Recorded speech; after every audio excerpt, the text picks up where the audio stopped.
ustedes. Y con tu espíritu. Del Santo Evangelio según San Marcos. Gloria a ti, Señor. En aquel tiempo, después de atravesar el lago de Genezaret, Jesús y sus discípulos llegaron a la otra orilla, a la región de los Gerasenos. Apenas desembarcó Jesús, vino corriendo desde el cementerio un hombre poseído por un espíritu inmundo, que vivía en los sepulcros. Ya ni con cadenas podían sujetarlo. A veces habían intentado sujetarlo con argollas y cadenas, pero él rompía las cadenas y destrozaba las argollas. Nadie tenía fuerza para dominarlo. Se pasaba días y noches en los sepulcros o en el monte gritando y golpeándose con piedras. Cuando aquel hombre vio de lejos a Jesús, se echó a correr, vino a postrarse ante él y gritó en voz en cuello: ¿Qué quieres tú conmigo, Jesús, Hijo del Dios Altísimo? Te ruego por Dios que no me atormentes. Dijo esto porque Jesús le había mandado al espíritu inmundo que saliera de aquel hombre. Entonces le preguntó Jesús: ¿Cómo te llamas? Le respondió: Me llamo Legión, porque somos muchos.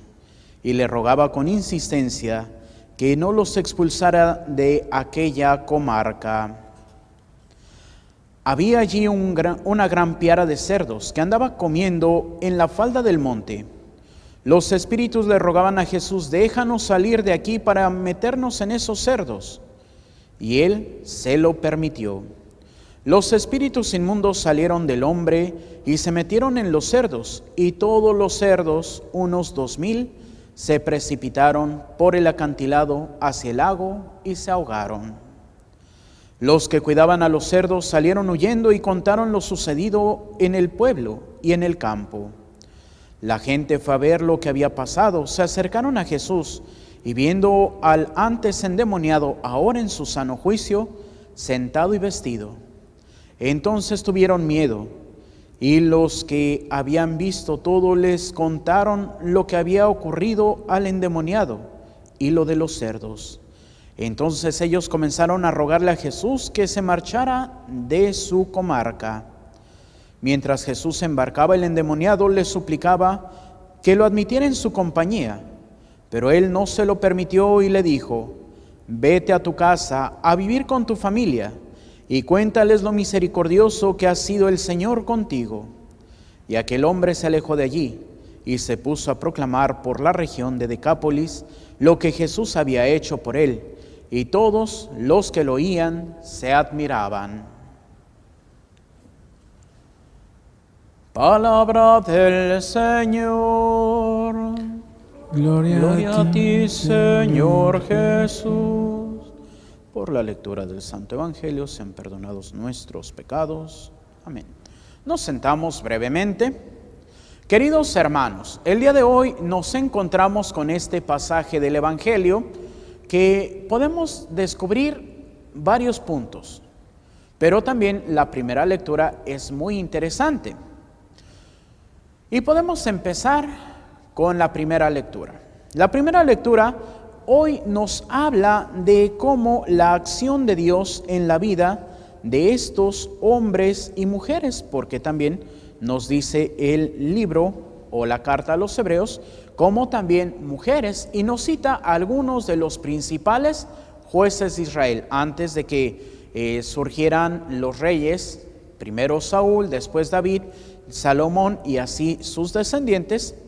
El Señor pues suscitaba jueces. ¿Quiénes eran estos personajes? Hombres o mujeres, porque también está la jueza Débora, que tenían el Espíritu del Señor y actuaban a favor del pueblo cuando más lo necesitaba, y como tenían el Espíritu de Dios, pues también juzgaban al pueblo. Todavía no estaba la estructura total del pueblo, sino eran, por así decirlo, las tribus semíticas, pero todavía no unidas como pueblo. Eso lo va a lograr David cuando junta los dos reinos, el reino del norte y el reino del sur, que todavía hasta David, pues el reino del norte pues tenía pues esa situación o esa especie, ¿cómo llamarlo? Esa nota característica que el pueblo del norte o el pueblo de Israel, aquí tenemos que hablar de los dos pueblos, el pueblo de Israel y el pueblo de Judá. El pueblo de Israel pues no reconocía al principio a David como rey, de hecho querían poner a otro hijo de Saúl como rey, pero pues bueno, ya después de que empieza el reinado de David en el reino del sur y al ver cómo la mano de Dios estaba con el rey, entonces el pueblo de Israel se une al pueblo de Israel. Pero bueno, eso ya lo veremos más adelante dentro de la lectura de la palabra de Dios. Lo que sí, esos jueces siempre tuvieron también la protección de Dios, a pesar de que hubo muchos que vivían muy al margen de Dios, como por ejemplo Sansón, que nos cita el día de hoy también la palabra de Dios. Pero como en el momento en que Sansón se convierte y descubre que no estaba siendo tan fiel al Señor y le pide esa fortaleza, es cuando le devuelve su fuerza, estando ya pues preso y cautivo por los filisteos, y como amarrado a las columnas el Señor le devuelve esa fuerza, destroza las columnas y bueno, se sacrifica junto con el pueblo de los filisteos, pero es como el pueblo de Israel va a quedar pues ahora sí que libre, va a quedar ahora sí que pues en esa posibilidad de encontrar esa paz, esa armonía con el Señor. Y así también nosotros tenemos que descubrir cuántas veces hemos tenido pues esas situaciones en donde el Señor nos muestra su mano. ¿Para qué? Para que podamos vivir siempre como verdaderos hijos de Dios. Y dirán, ay Padre, pues es que sí somos hijos de Dios, sí, pero muchas veces no vivimos como si fuéramos hijos de Dios, porque le damos apertura más al mundo que a Dios. Le damos más apertura a las cosas que Dios no quiere que a Dios. Y aquí podríamos decir, y conozco a personas, no de una parroquia, sino de varias parroquias, que son servidores de la parroquia, muy bien, pero no he visto que participen en misa. Entonces, ¿cómo voy a ser verdaderamente servidor de Dios si no estoy en contacto con Dios? Y esto es lo que nos puede pasar, y hasta inclusive en una ocasión un sacerdote, y lo dijo abiertamente, por eso lo puedo compartir, que decía con lágrimas, ya un sacerdote mayor, que decía, es que yo he hecho las obras de Dios, pero me he alejado al Dios de las obras. ¿Por qué? Porque nos podemos volver monótonos. Por ahí hasta un viejo dicho, posiblemente se recuerden ustedes. ¿Quiénes son los dos únicos seres que no se arrodillan ante el Santísimo? El demonio y el sacristán. ¿Por qué? Porque nos acostumbramos tanto a estar con Dios que muchas veces pues nos alejamos de Dios sin saberlo y hacemos sus obras, sí, pero ya no estamos en ese contacto con Dios. Y aquí podríamos preguntarnos, y esto pues en grado mayor para los padrecitos, las religiosas, los religiosos, los seminaristas y todos aquellos hombres y mujeres consagrados. Sí, pero también cada uno de nosotros, porque recordemos que cada uno de nosotros que ha sido bautizado ha sido consagrado como templo del Espíritu Santo. Ahora sí, ¿vivimos como templo del Espíritu Santo o no? Y así podríamos decir el día de ayer, domingo, ¿qué era lo que decía la segunda lectura? San Pablo a los tesalonicenses. Pues miren que les invito a que los solteros vivan en la entrega del Señor, que no tengan otra preocupación que el Señor. Porque el casado tiene que preocuparse por mantener contenta a su mujer. La mujer casada tiene que preocuparse por mantener contento a su marido. Por eso, las que ya no tienen marido y las solteras tienen que vivir de lleno en el servicio al Señor. Eso era lo que decía San Pablo. Pero ahora preguntémonos, los jóvenes, los que no se han casado, pues, ¿cuál es su mayor preocupación? Que no se me vaya el wifi, que tenga muchos likes en mis publicaciones de Facebook, que quiero irme también a tomarme mi cervecita con mis amigos en el barecito, que quiero aprenderme la última canción, pues creo que ya ni Maluma es el de moda, pero pues yo me quedé allá con Maluma. Pero que quiero aprenderme la canción, quiero, pues ahora sí con el perdón de la palabra aquí, pero quiero perrear bien, quiero hacer esto, quiero hacer lo otro, y esa es su preocupación. ¿Y en Dios, y a Dios dónde lo tienen? Pues quién sabe. Entonces, ¿cómo queremos vivir el plan de Dios en nuestras vidas? ¿Cómo queremos que Dios nos bendiga si estamos lejos de Dios? Y es aquí, no es de que Dios diga, pues te voy a tratar mal si no estás conmigo. Sería pues algo así como que muy egocéntrico Dios, no, pero es más fácil que podamos vivir en esa gracia y en esa paz si estamos cerca de Él. Es como, por ejemplo, dicen que había un joven que iba y siempre hablaba, ay, no, es que ahorita podemos poner Rosita, ay, es que Rosita es esto, ay, es que Rosita es lo otro, ay, es que Rosita esto, ay, es que quiero a Rosita. Y bueno, pues ya pasa el tiempo y de repente agarra invitación de Rosita. Se va a casar, pero no pone con quién. Y pues todo el mundo dice, no, pues este muchacho que siempre hablaba de Rosita. Y pues llegan a la boda y oh sorpresa, no se casaba con ese muchacho, sino con otro.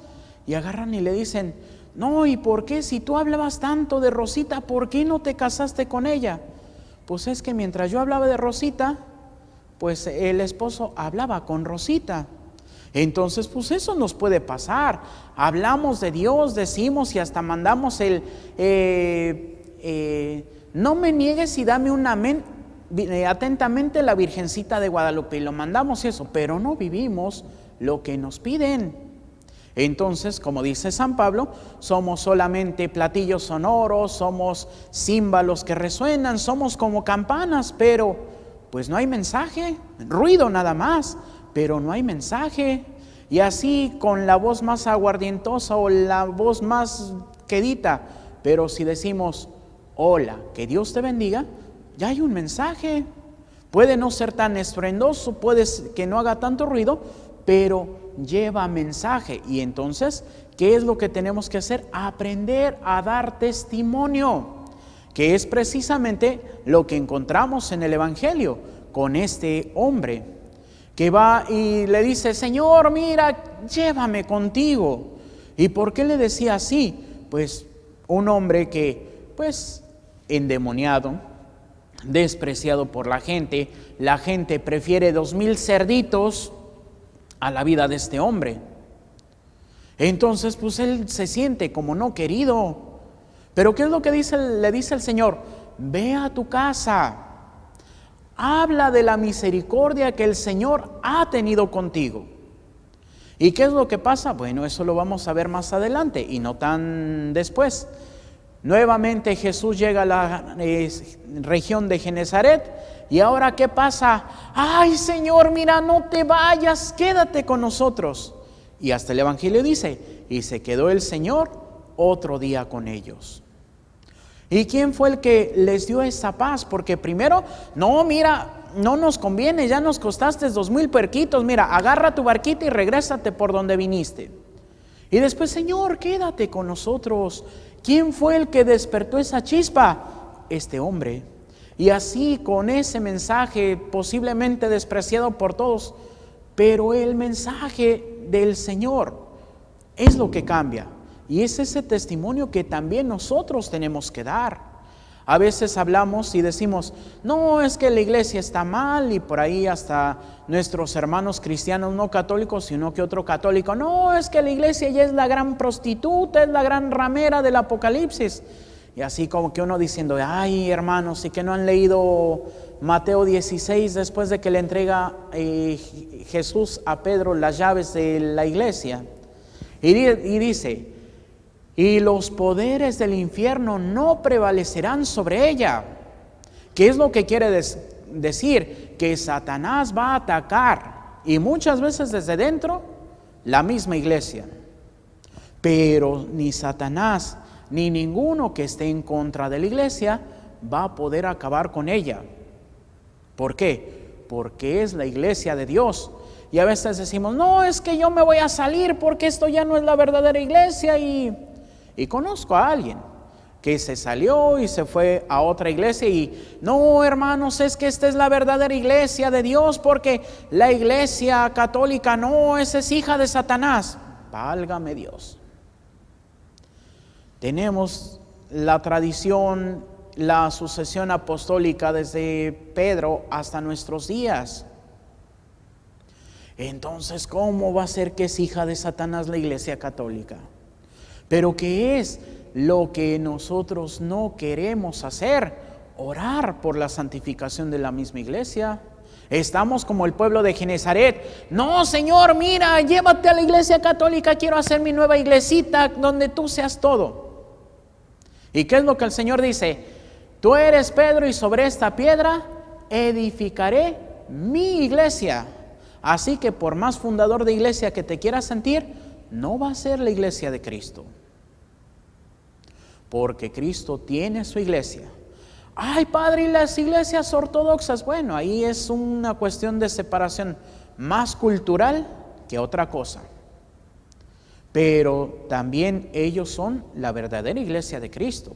Cada quien con su rito, ellos su rito oriental, nosotros nuestro rito latino, pero somos la misma iglesia. Que por cuestión cultural nos separamos, sí, pero también está la promesa de la Virgen María hecha en Garabandal, en donde dice, y nuevamente la iglesia de Oriente y de Occidente se volverá a unir. Por eso, hace 8 días, precisamente terminábamos la semana de oración por la unidad de los cristianos. ¿Para qué? Para los que creemos en Cristo, tenemos los sacramentos y reconocemos a Cristo como nuestro fundador, nos unamos nuevamente. Y ahí dice, no, es que pues también la iglesia de mi compadre Panchito que acaba de hacer ahí, que se llama la Nueva Iglesia de Jerusalén, ahí también está Cristo. Pues sí, pero muy diluido. Es como los que toman café. ¿Cómo se debe de tomar el cafecito? Cafecito en grano, sin azúcar, para disfrutar el sabor. Ah, no, padre, pero no me gusta. Entonces, me compro mi cafecito soluble, que no esté tan amarguito, porque, pues no, si no, no me lo tomo. Le echo su cucharita de cafecito, le echo 10 de azuquita. No, pues ya con una de azúcar le cambiaste todo el sabor al café. Entonces, pues así queremos también.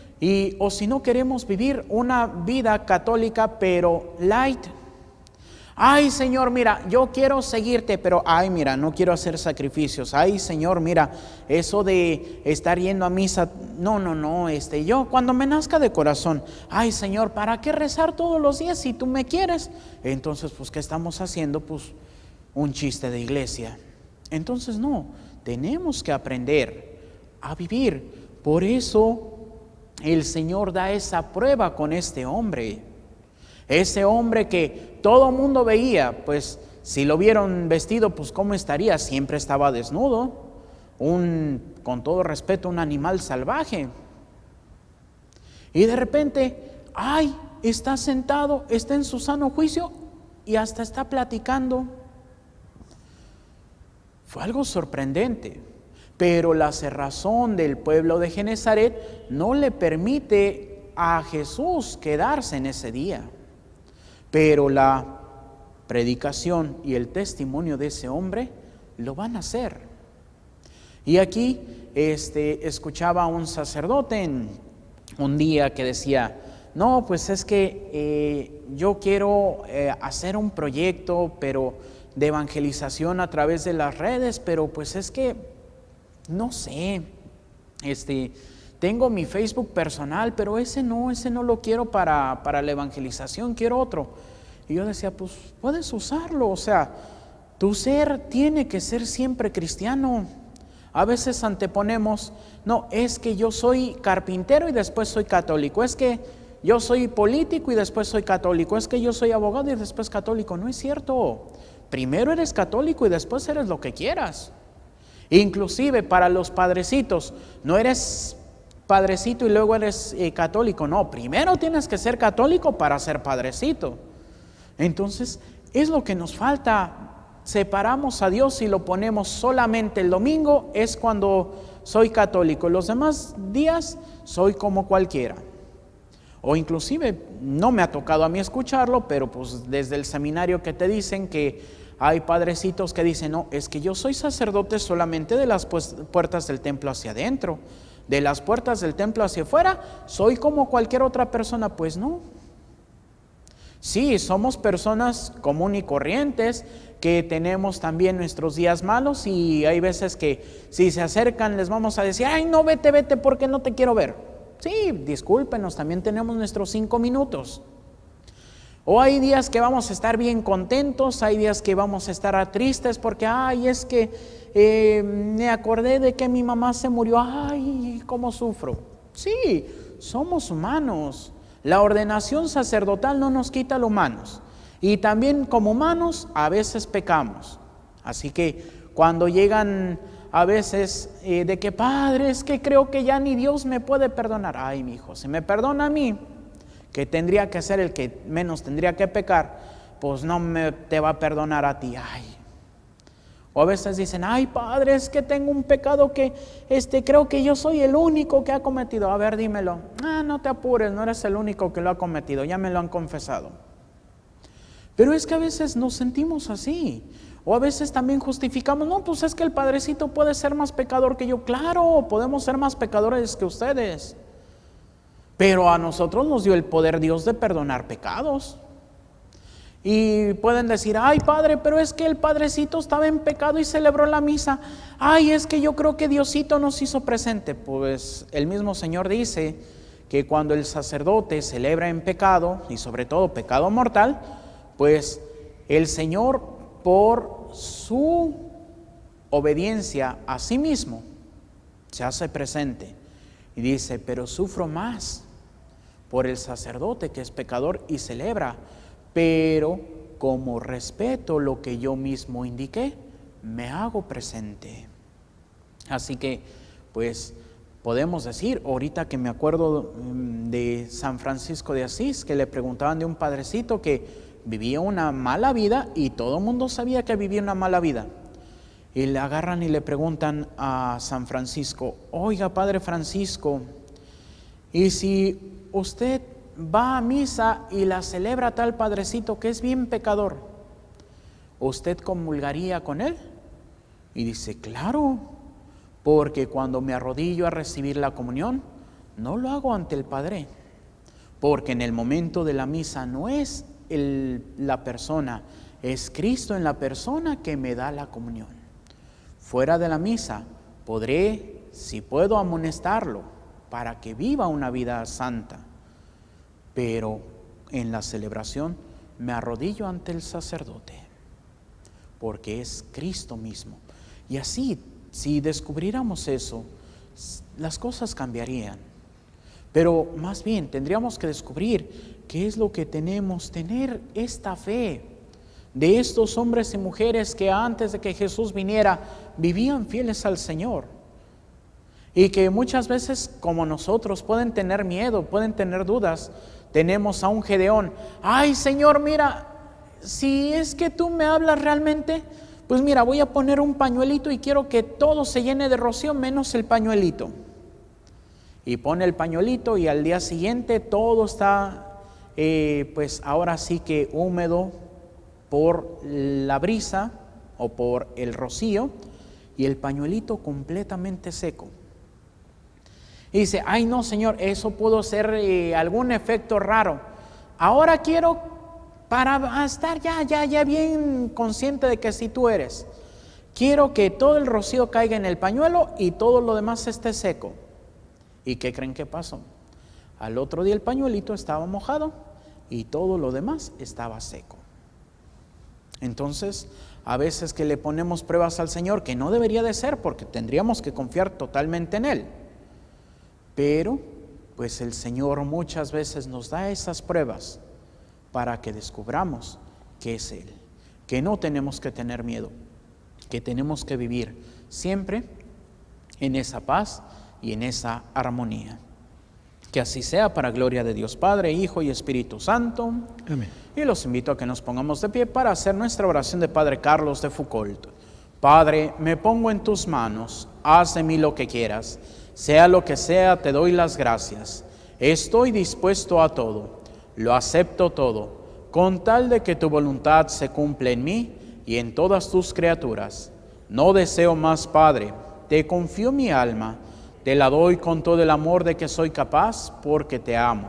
Y necesito darme a ti, ponerme en tus manos, sin limitación, sin medida, con una confianza infinita, porque tú, Señor, eres mi Padre. Amén. Amén. Nos sentamos y continuamos con nuestra celebración.